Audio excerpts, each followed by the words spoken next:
వినలేనే నువ్వు లేవని. మీను ప్లీజ్ మీను, నేను చెప్పేది ఒకసారి అర్థం చేసుకో మీను. నన్ను మీను అని కాదు, మీనాక్షి అని పిలు. అదేంటి మీను? ఆ మీను ఇంక నీ జీవితంలో లేదు. Bye bye bye. వినలేనే నువ్వు లేవని, కనలేనే రేపు దినముని నాతో నువ్వు గడిపిన క్షణముని జ్ఞాపకమే చేసావే ప్రేమ.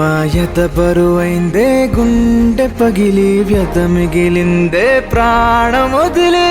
ఒక్కసారి కనబడవా మళ్ళీ, చీకటాయనే నా మనసంతా.